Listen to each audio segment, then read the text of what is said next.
पद्मासना। નમસ્કાર વિદ્યાર્થી મિત્રો, આજે આપણે ધોરણ 5 વિષય ગણિત એનું ચેપ્ટર નંબર 3 જેનું નામ છે કેટલા ચોરસ એના વિશે ભણીશું. હવે આ ચેપ્ટરમાં સૌથી પહેલાં એ જોઈ લઈએ કે આપણે ભણવાનું શું થશે. તો જો ચેપ્ટરમાં તમને આપેલું જ છે નામ કેટલા ચોરસ, મતલબ ચોરસને લગતી કંઈક માહિતી હશે. અત્યારે જો તમારી સામે એક આકૃતિ આપેલી છે જેમાં મીંડા મીંડા દોરેલા છે અને એક ચોરસ દોરેલું છે. તો બાળકો, જ્યારે આપણે કોઈ પણ આકૃતિ દોરતા હોય ને, જેમ કે તમે ક્યારેક રંગોળી કરતા હશો તો આવી ટપકા ટપકા કરીને તમે શું કરો તો કે કોઈ પણ એક રંગોળી બનાવતા હશો. તો બાળકો, આ ચેપ્ટરમાં આપણે કંઈક એવું રંગોળી જેવું જ ભણવાનું છે. આપણે શું કરવાનું થશે, જે આકૃતિ દોરી છે ને એ આકૃતિ દોરી અથવા તો મીંડાવાળી દોરો કે ગમે એ દોરો. જો અત્યારે ખાલી આપણે મીંડાવાળી એવી જ આવશે, પણ કદાચ મીંડાવાળી આકૃતિ ન પણ હોય તો એને બે વસ્તુ હોય. શું હોય તો કે એક પરિમિતિ હોય અને એક ક્ષેત્રફળ હોય. તો આપણે આ ચેપ્ટરમાં પરિમિતિ અને ક્ષેત્રફળ વિશે ભણીશું. શેના માટે તો કે આકૃતિ માટે. જેના વિશે આપણે થોડી ઘણી માહિતી હમણાં મેળવીએ. હવે બાળકો, તમે અહીંયા જોઈ શકો છો એક ચકલી બેન છે એવું કહે છે કે હદની લંબાઈને પરિમિતિ કહે છે. તો હમણાં આપણે જે બે નવા શબ્દો સાંભળ્યા હતા, પરિમિતિ અને ક્ષેત્રફળ, એમાં સૌથી પહેલાં આપણે પરિમિતિ વિશે ભણીશું.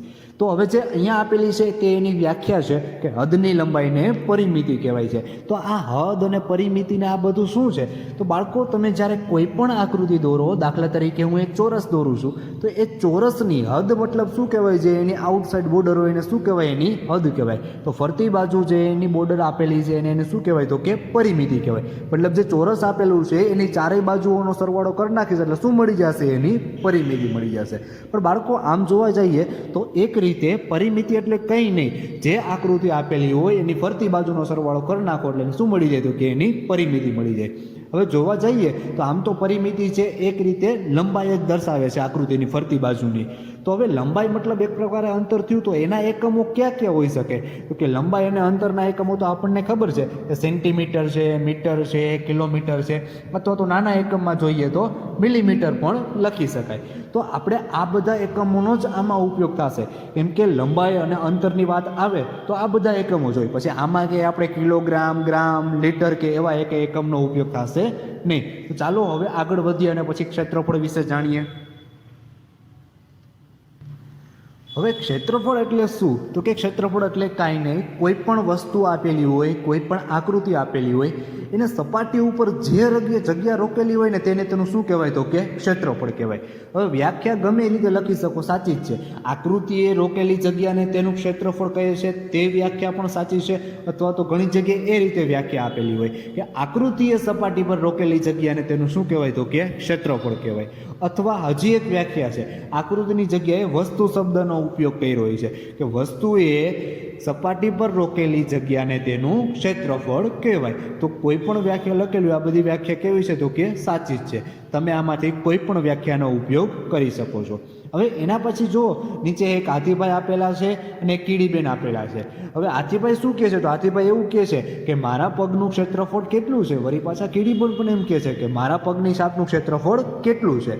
તો હવે જે ક્ષેત્રફળની વાત કરવામાં આવે છે, તો જ્યારે ક્ષેત્રફળની વાત થતી હોય ત્યારે જેમ મોટી વસ્તુ હોય અથવા તો મોટી આકૃતિ હોય, પછી કોઈ પણ વસ્તુ હોય, જેમ મોટી વસ્તુ હશે ને એનું ક્ષેત્રફળ કેવું હશે? તો કે વધારે હશે. જેમ નાની વસ્તુ એનું ક્ષેત્રફળ કેવું હશે? તો કે નાનું હશે. તો વિચારો જોઈએ, હાથીભાઈનો પગ મોટો હોય કે કીડીબેનનો પગ મોટો હોય? આપણે ખબર છે કે હાથીભાઈ મોટા હોય એનો પગ કેવો હોય? તો કે મોટો હોય. તો મતલબ હાથીભાઈના પગની છાપનું ક્ષેત્રફળ કેવું થશે? તો કે વધારે થશે. અને કીડીબેનનું જે પગની છાપ છે એનું ક્ષેત્રફળ કેવું થશે? તો કે ઓછું થશે. હવે રહી વાત ક્ષેત્રફળના એકમની, તો એમાં પણ આપણે એકમ સેન્ટીમીટર છે, મીટર છે, કિલોમીટર છે, મિલીમીટર છે, આવા જ એકમોનો ઉપયોગ કરવાનો થશે. પણ એમાં કઈ વસ્તુ ધ્યાન રાખવાની કે એ એરિયા દર્શાવે છે. હવે એરિયા દર્શાવતો હોય મતલબ એમાં વચ્ચેનો ભાગ આવતો હોય. જ્યારે દાખલા તરીકે હું અહીંયા એક આકૃતિ દોરું છું, પરિમિતિ આપણે જોયું કે પરિમિતિમાં શું હોય? તો કે એમાં ફરતી બાજુનો તમે સરવાળો કરી નાખો ને એમાં ખાલી ફરતી બાજુની જ વાત થાય. અને ફરતી બાજુ એટલે એક રીતે જોવા જાય તો ખાલી લંબાઈ જ થાય છે. તો લંબાઈ તો શેમાં માપવામાં આવે? તો કે સેન્ટીમીટર હોય, મીટર હોય, કિલોમીટર હોય, એમાં માપવામાં આવે. પણ ક્ષેત્રફળ મતલબ શું થાય? તો કે જે આ આકૃતિ છે એને આ સપાટી ઉપર જે જગ્યા રોકી છે, મતલબ જે અંદરનો ભાગ છે એને શું છે? તો કે આ બોર્ડ ઉપર એક જગ્યા રોકી છે, તો એનું શું થઈ ગયું? તો કે ક્ષેત્રફળ થઈ ગયું. મતલબ એ કંઈક એરિયા દર્શાવે છે. અને જો એરિયા દર્શાવતો હોય તો એનો એકમ શું લખવાનો થાય? તો એનો એકમ મેં અત્યારે તમારી સામે એક દર્શાવ્યો છે, સેન્ટીમીટર સ્ક્વેર અથવા સેન્ટીમીટરનો વર્ગ, અથવા તો જો એનો લખવું હોય સેન્ટીમીટરનો વર્ગ તો તમે ચોરસ સેમી અથવા ચોરસ મીટર, પછી જે એકમ આપેલો હોય એના ઉપર આધાર રાખે. સેન્ટીમીટર આપેલો હોય તો સેન્ટીમીટરનો વર્ગ, મીટર આપેલો હોય તો મીટરનો વર્ગ અથવા ચોરસ મીટર, બેમાંથી કોઈ પણ એક એકમ લખી શકો. બંને એકમ કેવા છે? તો કે સાચા જ છે. તમને અનુકૂળ આવે એકમ આપણે આમાં લખી શકીએ. તો ક્ષેત્રફળના એકમમાં ધ્યાન રાખવાનું, એમાં હંમેશા જ્યારે છેલ્લે જવાબ આવે ત્યારે જે એકમ આપેલો હોય એનો શું આવે? તો કે વર્ગ આવે. અને પરિમિતિમાં ક્યારેય વર્ગ આવે નહીં, એમાં ફક્ત સેન્ટીમીટર, મીટર, કિલોમીટર અથવા મિલીમીટર એ રીતે ખાલી એકમ જ લખવાના થાય. હવે બાળકો આપણે આ ચેપ્ટરમાં કેવું ભણવાનું થશે? તો કે ચોરસ ખાનાઓ દ્વારા જે આકૃતિ બનેલી હશે ને એનું ક્ષેત્રફળ અને પરિમિતિ શોધવાની થશે. હવે એ ચોરસ એક ખાનું આપેલું હોય ને, જ્યારે જો અત્યારે મેં તમારી સામે બે ચોરસ ખાના અલગ અલગ દોરેલા છે, હમણાં હું તમને સમજાવું કે એમાં શું કરવાનું છે. પણ આપણે આકૃતિ એવી જ હશે કે ચોરસ ખાનાઓ દ્વારા બનેલી હશે, તો એનું ક્ષેત્રફળ અને પરિમિતિ કેટલી થાય એના વિશે આપણે પહેલાં થોડી ઘણી માહિતી મેળવી લઈએ. હવે જ્યારે બાળકો તમને ખાલી એક ચોરસ આપેલું હોય ને, જો મેં તમારી સામે પહેલાં એક ચોરસ દોરેલું છે, તો એ એક ચોરસનું ક્ષેત્રફળ કેટલું થાય? તો જે ચોરસ એક આપેલું હોય તો એનું એક ચોરસ સેમી થાય. હવે એક ચોરસ સેમીની જગ્યાએ મેં તમે કીધું હતું કે તમે ચોરસ સેમી લખો અથવા તો સેન્ટીમીટરનો વર્ગ લખો, બે સેમ વસ્તુ છે, કોઈ પણ એકમ લખી શકો તમે. તો એક ચોરસ આપેલું હોય તો એનું ક્ષેત્રફળ કેટલું થશે? તો કે એક ચોરસ સેમી થશે. બે ચોરસ આપેલા હોય તો બે ચોરસ જો ભેગા હોય તોની વાત કરું છું, અલગ અલગ હોય તો નથી. આપણે આકૃતિ દોરેલી હશે એમાં કેવી રીતે હશે? તો કે આવા ચોરસ કેટલાય ભેગા કરીને શું કર્યું હશે? એને એક આકૃતિ બનાવેલી હશે. જ્યારે આવી રીતે ભેગા ચોરસ કરીને તમને આકૃતિ બનાવેલી હોય તો આપણે શું કરવાનું? એનું ક્ષેત્રફળ શોધવું હોય તો જેટલા ચોરસ આપેલા હશે ને એટલા ચોરસ સેમી એનું ક્ષેત્રફળ થશે. હવે ચોરસ સેમી તો સેન્ટીમીટર સ્ક્વેર, તમે જે લખો એ તમારી અનુકૂળતા મુજબ છે. હવે એની જગ્યાએ ક્યારેક આપણે એવું બનશે કે આખું ચોરસ ન આપેલું હોય અને અડધા ભાગમાં જ આકૃતિ દોરેલી હોય, તો અડધું ચોરસ લીધું હોય ને તેનું ક્ષેત્રફળ પણ કેવું લેવાનું? તો કે અડધો ચોરસ સેમી જ લેવાનું. એટલા માટે આ બંને વસ્તુ ખાસ ધ્યાનમાં રાખવાની છે. જ્યારે આપણે આકૃતિ તમને એમ કહે કે આ આપેલી આકૃતિ છે અને એનું ક્ષેત્રફળ શોધો, તો આપણે જોવાનું આખું ચોરસ આપેલું છે તો એનું ક્ષેત્રફળ કેટલું થશે? તો કે એક ચોરસ સેમી થશે. અને જો અડધું ચોરસ આપેલું તો એનું ક્ષેત્રફળ કેટલું થશે? તો કે અડધું ચોરસ સેમી થશે. અને આપણે જેટલા ચોરસ આપવામાં આવશે એ બધા ચોરસની બાજુનું લંબાઈ કેટલું હશે? તો કે એક સેમી હશે. જો આ જે ચોરસ દોર્યું છે એની બધી બાજુઓનું માપ કેટલું છે? તો કે એક સેમી. હવે આમ તો આપણે ખબર જ હોય છે કે ચોરસની બધી બાજુઓના માપ કેવા હોય? તો કે સરખું હોય. ચોરસ કેને કહેવાય? તો કે જેની ચારે ચાર બાજુઓ કેવી હોય? તો કે સરખું હોય, એને શું કહેવાય? તો કે ચોરસ કહેવાય. મતલબ તમને કદાચ કોઈ પણ એક બાજુનું માપ એક સેમી આપેલું હોય તો પછી એવું નહીં વિચારવાનું કે બીજી બાજુઓના માપ શું હશે. બધી બાજુઓના માપ પછી કેવા હોય? તો કે સરખા જ હોય. હવે રહી વાત પરિમિતિની, કે જ્યારે ચોરસમાં તમને પરિમિતિ પૂછે તો પરિમિતિ એટલે કાંઈ નહીં, તો ફરતી બાજુનો શું કરી નાખવાનો? તો કે સરવાળો કરી નાખવાનો. તો જોવો જોઈએ ફરતી બાજુની લંબાઈ આપણને શું આપેલી છે? તો કે એક સેમી આપેલી છે. ફરતી બાજુની લંબાઈનો સરવાળો કરશે 1 + 1 + 1 + 1, મતલબ 4 વખત 1નો સરવાળો કરવાનો, તો એની પરિમિતિ કેટલી થઈ જશે? તો કે 4 સેમી થઈ જશે. આ એની પરિમિતિ મળી ગઈ. તો આ રીતે પરિમિતિ શોધવાનું કીધું હોય તો ફરતી બાજુનો સરવાળો કરવાનો. અને જો ચોરસના ક્ષેત્રફળની વાત કરવામાં આવે તો શું કરવાનું? એક ચોરસ આપેલું હોય તેનું ક્ષેત્રફળ કેટલું થશે? તો કે 1 ચોરસ સેમી થશે. બે ચોરસ આપેલા હોય તો 2 ચોરસ સેમી. પછી જેટલા ચોરસ આપેલા હોય એટલા ચોરસ સેમી એનું ક્ષેત્રફળ થાય. હવે અહીંયા બાળકો આપણને દાખલો આપેલો છે જેમાં કીધું છે કે ટિકિટનું માપ નીચે આપેલું છે અને એના આધારે આપણે અમુક પ્રશ્નોના જવાબ આપવાના છે. તો તમે જોઈ શકો છો એક મોટા બોક્સમાં ચોરસ ખાનાઓ દ્વારા અલગ અલગ ટિકિટો દર્શાવેલી છે, જેના નામ પણ આપ્યા છે. A ticket, B ticket, C, D, E અને F. ટોટલ 6 ટિકિટો આપેલી છે. એમાં જો વ્યવસ્થિત જો તો તમે જોઈ શકો છો કે અલગ અલગ એવા ખાનામાં ચોરસ ભાગમાં ટિકિટોને વિભાજિત કરવામાં આવી છે. તો સૌથી પહેલો પ્રશ્ન આપણને પૂછ્યો છે કે ટિકિટ A દ્વારા 1 સેમી બાજુવાળા કેટલા ચોરસ ઢકાય છે? સૌથી પહેલાં એ ટિકિટ જો એ સૌથી મોટી ટિકિટ લાગે છે અને જોજો એને કેટલા ચોરસ ઢાંક્યા છે. તો તમે એ ચોરસ ગણશો ને, ટોટલ એવા 18 ચોરસ આપેલા છે. કેટલા ચોરસ ઢાંકે છે? તો કે 18 ચોરસ ઢાંકે છે. તો એનો જવાબ આવશે 18 ચોરસ ઢાંકે છે. પછી પૂછ્યું છે ટિકિટ B માટે. તો ટિકિટ B માં તમે ચોરસ ગણી લો, કેટલા આપેલા છે? તો કે 1, 2, 3, 4, 5, 6, 7 અને 8. તો B ટિકિટે કેટલા ચોરસ ઢાંક્યા છે? તો કે 8 ચોરસ ઢાંક્યા છે. તો એમાં જવાબ આવશે 8. એના પછી બી પ્રશ્ન આપ્યો છે. બી પ્રશ્નમાં પૂછ્યું છે કે કઈ ટિકિટનું ક્ષેત્રફળ સૌથી વધારે છે. તો મેં તમને હમણાં ક્ષેત્રફળ વિશેની માહિતી આપી ત્યારે કીધું હતું કે જે આકૃતિ સૌથી મોટી હશે ને આકૃતિનું ક્ષેત્રફળ પણ કેવું હશે તો કે સૌથી વધારે હશે. તો જો આમાંથી કઈ ટિકિટ સૌથી મોટી છે તો કે આમાં તો જોતા જ ખબર પડી જાય છે કે એ ટિકિટ કેવી છે તો કે સૌથી વધારે મોટી છે. તો જે ટિકિટ સૌથી વધારે મોટી એનું ક્ષેત્રફળ કેવું હોય છે તો કે સૌથી વધારે હશે. તો એમાં જવાબ આવશે એ ટિકિટ, કે એ ટિકિટનું ક્ષેત્રફળ સૌથી વધારે છે.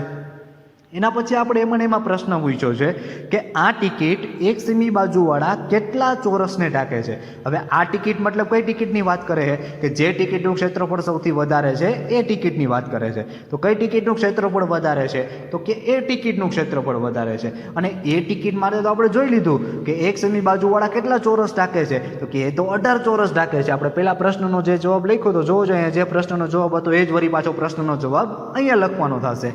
તો એ ટિકિટ છે એ 18 ચોરસ ઢાંકે છે.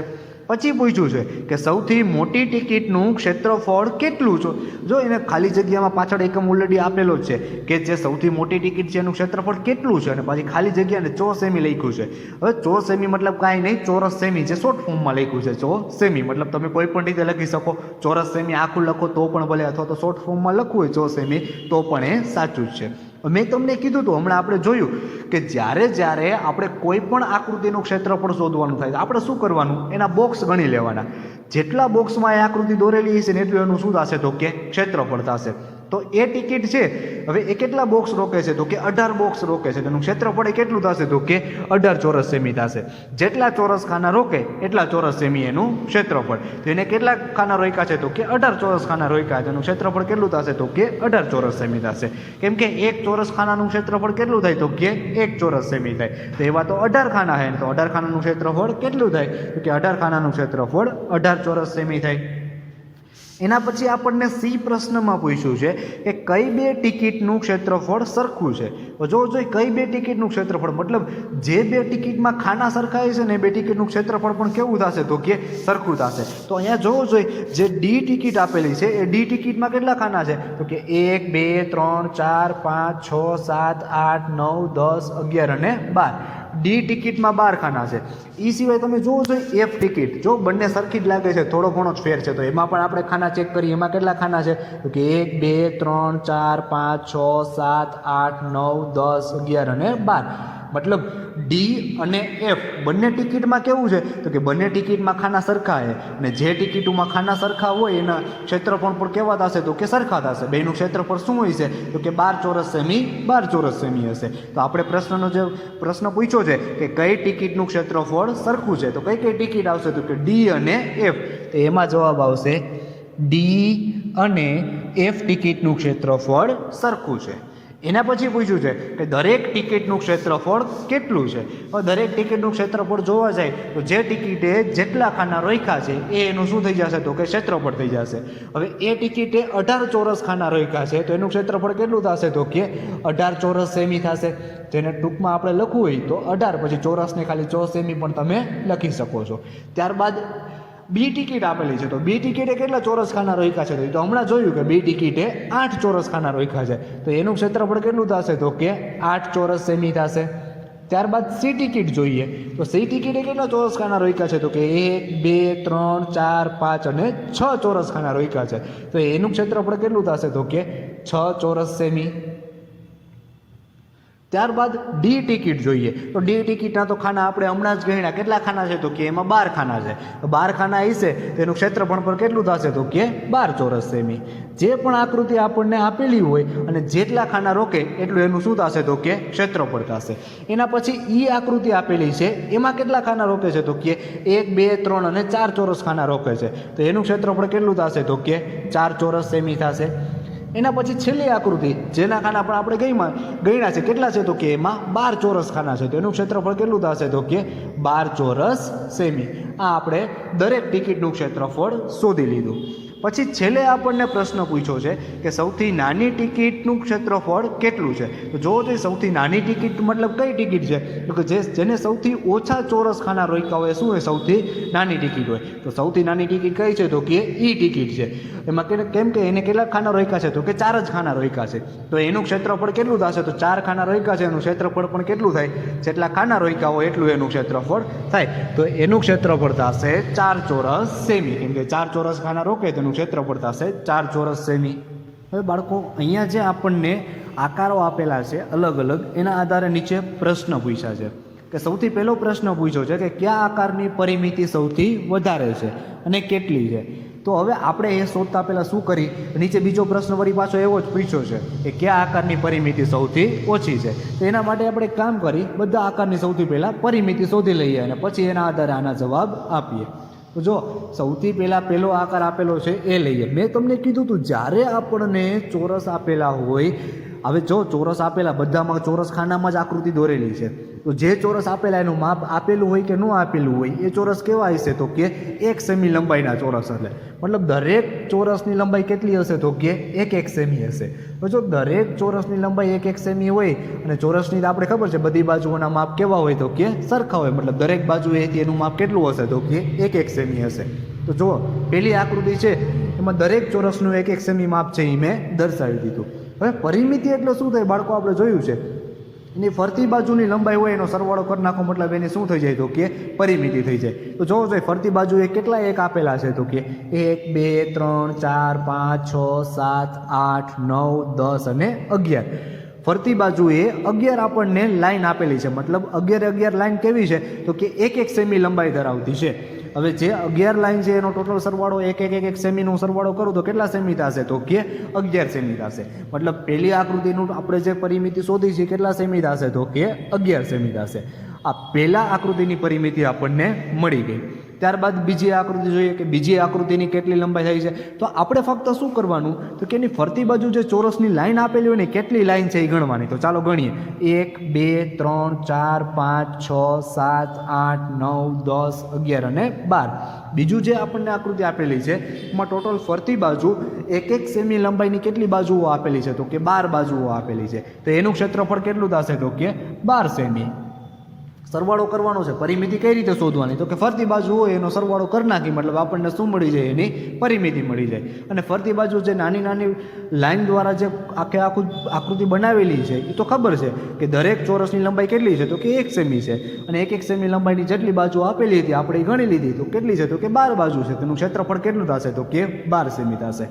ત્યારબાદ હજી એક આકૃતિ આપેલી છે એનું ક્ષેત્રફળ પણ શોધીએ. સૌથી પહેલાં શું કરવાનું, તો કે ફરતી બાજુ જેટલી બાજુ આપેલી છે એ ગણી લેવાની. તો ચાલો બાજુ ગણી લઈએ, 1 2 3 4 5 6 7 8 9 10 11 અને 12. એમાં પણ કેટલી બાજુઓ આપેલી છે, તો કે 12 બાજુઓ આપેલી છે. અને 12 બાજુઓનું માપ કેટલું છે, તો કે 1 સેમી છે. તો ટોટલ 12 બાજુઓની 1 સેમીનો માપનો સરવાળો કરશે તો કેટલા સેમી થશે, તો કે 12 સેમી થશે. આ આપણને ફરતી બાજુઓના માપનો સરવાળો મળી ગયો. અને ફરતી બાજુઓના માપનો સરવાળો એ શું થાય, તો કે એની પરિમિતિ થાય. તો સૌથી પહેલા પ્રશ્નનો જે પ્રશ્ન પૂછ્યો છે કે કયા આકારની પરિમિતિ સૌથી વધારે છે, તો કયા આકારની પરિમિતિ સૌથી વધારે છે. તો અહીંયા જો 2 આકારની પરિમિતિ કેવી આપેલી છે, તો કે સરખી જ આપેલી છે. તો એ બંને આકારની પરિમિતિ સરખી છે, મતલબ એ બંને કેવી છે, તો કે વધારે જ છે. અને પછી પ્રશ્ન આપણે એવો પૂછ્યો છે કે કેટલી છે, તો કેટલી આવશે, તો કે 12 સેમી છે. પહેલો પ્રશ્નનો જવાબ શું આવશે, તો કે આ બંને આકારની પરિમિતિ કેવી છે, તો કે વધારે છે. બંનેની 12 સેમી છે. તો સૌથી પહેલા પ્રશ્નનો જવાબ બંને આવશે. અને કેટલી છે, તો કે કેટલી છે, તો કે 12 સેમી છે. એના પછી બીજો પ્રશ્ન જે આપણને પૂછ્યો છે કે કયા આકારની પરિમિતિ સૌથી ઓછી છે. તો સૌથી ઓછી કયા આકારની પરિમિતિ છે, જો સૌથી પહેલો આકાર આપેલો છે એની પરિમિતિ કેટલી છે, તો કે 11 સેમી છે. તો પહેલામાં જવાબ આવશે જે પહેલી આકૃતિ છે એ. અને પછી પ્રશ્ન પૂછ્યો છે કે કેટલી છે એની પરિમિતિ, ઓછી તો છે તો પણ કેટલી છે, તો કેટલી છે, તો આપણે શોધી કેટલા સેમી છે, તો કે 11 સેમી છે. તો એમાં જવાબ આવશે 11 સેમી. એના પછી છેલ્લો જે પ્રશ્ન આપણને પૂછ્યો છે કે આપેલ આકારનું ક્ષેત્રફળ કેટલું છે અને ખાલી જગ્યા ચોરસ સેમી છે તે તમે જણાવો. તો આપેલ આકારનો ક્ષેત્રફળ જોઈ લે. તો ક્ષેત્રફળ તો સાવ સહેલું છે. ક્ષેત્રફળમાં શું કરવાનું, ગણી લેવાના એમાં કેટલા ચોરસ આપેલા છે. તો પહેલી આકૃતિમાં તમે જોવો છો કેટલા ચોરસ આપેલા છે, તો કે 1 2 3 4 અને 5 ચોરસ આપેલા છે. 5 ચોરસ આપેલા છે તેનું ક્ષેત્રફળ કેટલું થશે, તો કે 5 ચોરસ સેમી.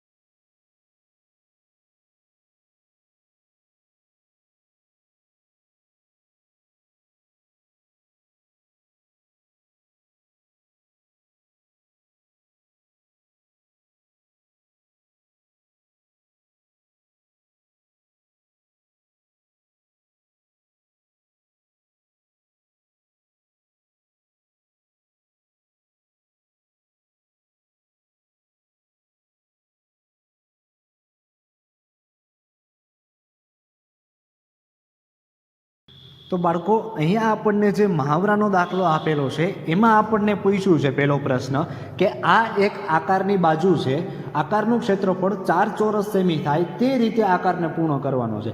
હવે જો બાજુ મતલબ આપણને જે સાઈડમાં આકૃતિ આપેલી છે એ અધૂરી આકૃતિ આપેલી છે.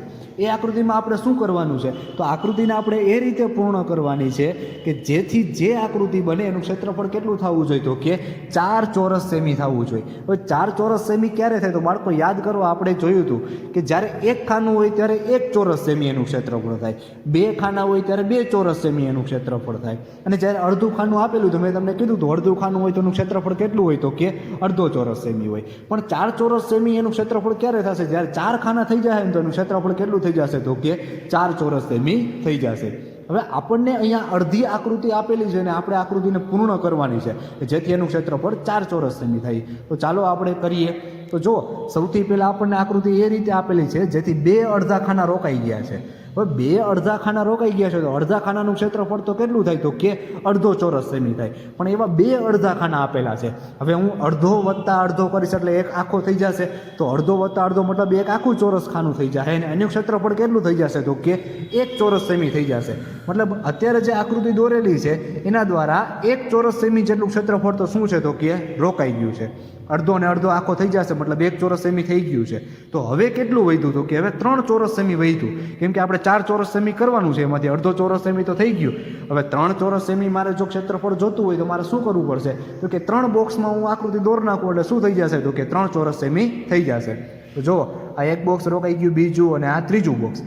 હવે જોવું જોઈએ આ જે આકૃતિ બની એમાં કેટલા ચોરસ સેમી ક્ષેત્રફળ થાય છે? તો કે સૌથી પહેલાં તો 3 આખા બોક્સ આપેલા છે. 3 જે આખા બોક્સ આપેલા છે એનું ક્ષેત્રફળ કેટલું થઈ જશે? તો કે 3 ચોરસ સેમી થઈ જશે. ત્યારબાદ 2 શું છે? તો કે અડધા બોક્સ આપેલા છે, અને અડધા બોક્સનું તો આપણને ખબર છે કે અડધા જ્યારે બોક્સ આપેલા હોય ત્યારે એનું ક્ષેત્રફળ કેટલું થાય? તો કે અડધો ચોરસ સેમી થાય. પણ 2 અડધા આપેલા છે તો અડધો વત્તા અડધો કરીશ એટલે કેટલું થઈ જશે? તો કે 1 આખો ચોરસ સેમી થઈ જશે. તો આ બંનેનું થઈને 1 ચોરસ સેમી, અને બાકીના જે આપણને 3 આપેલા છે એ 3નું તમે કરશો એટલે 3 ચોરસ સેમી થશે. તો ટોટલ કેટલું થઈ જશે? તો કે 4 ચોરસ સેમી થઈ જશે. એના પછી નીચે જે આપણને બીજો દાખલો આપેલો છે, બીજા દાખલામાં પણ સેમ એ જ રીતે કીધું છે કે અહીં એક આકારની 2 બાજુઓ દોરેલી છે અને બીજી 2 બાજુઓ એવી રીતે દોરવાની છે કે જેથી એનું ક્ષેત્રફળ કેટલું થાય? તો કે 2 ચોરસ સેમીથી ઓછું થાય. જો આપણે આકૃતિ કઈ રીતે દોરવાની છે કે જેથી એનું જે ક્ષેત્રફળ છે એ 2 ચોરસ સેમીથી કેવું થવું જોઈએ? તો કે ઓછું થવું જોઈએ. ચાલો આપણે એ રીતે આકૃતિ દોરીએ. હવે જો ઓલરેડી અહીંયા 2 અડધા ચોરસ રોકાઈ ગયા છે. હવે 2 અડધા ચોરસ રોકાઈ ગયા છે મતલબ શું થાય? તો કે અડધો ચોરસ સેમી તો જગ્યા રોકી લીધી છે. હવે અડધો ચોરસ સેમી જગ્યા રોકાઈ ગઈ મતલબ એનું ક્ષેત્રફળ કેટલું થઈ ગયું? તો કે અડધો ને અડધો ચોરસ સેમી એટલે તો એક આખો ચોરસ સેમી થઈ જાય. મતલબ 1 ચોરસ સેમી તો ઓલરેડી જગ્યા રોકાઈ ગઈ છે. તો ચાલો આપણે બીજી રીતે દોરીએ. તો જો અહીંયાથી આવી રીતે હું આકૃતિ દોરીશ, અત્યારે જે મેં આકૃતિ દોરી છે આ આકૃતિનું ક્ષેત્રફળ કેટલું થશે? તો જોવો જોઈએ કેટલા અડધા ચોરસ છે? તો કે 3 અડધા ચોરસ છે. આ એક અડધું ચોરસ, આ બીજું અડધું ચોરસ, અને નીચે પણ કેવું છે? તો કે ત્રીજું અડધું ચોરસ છે. મતલબ એનું ક્ષેત્રફળ જોવા જાય તો કે આ અડધું ચોરસ, બીજું અડધું ચોરસ, હવે 2 અડધા ચોરસ એટલે કેટલું થશે? તો કે 1 ચોરસ સેમી થશે. વળી પાછું માથે એક અડધું ચોરસ આપેલું છે તો એનું પણ કેટલું થશે? તો કે અડધો ચોરસ સેમી થશે. તો ટોટલ કેટલું થશે? તો ટોટલ તો કંઈક અડધો 3 વખત ભેગો કરો એટલે કેટલા ચોરસ સેમી થાય? તો કે 1.5 ચોરસ સેમી થાય. પણ આપણે કેટલું કરવાનું છે? તો કે 2 ચોરસ સેમી કરતાં ઓછું કરવાનું છે. આપણે શું કર્યું હતું કે 2 ચોરસ સેમી કરતાં ઓછું થાય એ રીતે આપણે આકૃતિ એની દોરી નાખી. તો આ આકૃતિ અહીંયા આપણે પૂર્ણ કરી નાખી કે જેનું ક્ષેત્રફળ કેટલું થઈ ગયું? તો કે 2 ચોરસ સેમી કરતાં ઓછું ક્ષેત્રફળ છે. સર્વે ભવન્તુ સુખિનઃ, સર્વે સંતુ નિરામયાઃ, સર્વે ભદ્રાણિ પશ્યन्तુ મા કશ્ચિદ દુઃખ ભાગ ભવેत्.